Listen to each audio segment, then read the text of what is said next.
How to take a longer screenshot on iPhone. Hello everyone. In this video, I will show you how to take a longer screenshot on iPhone.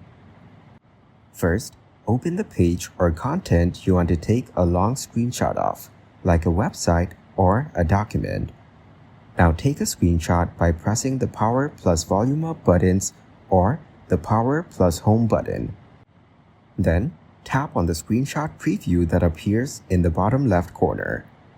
Now tap on Full Page from the top. This option will only appear if the page supports scrolling screenshots.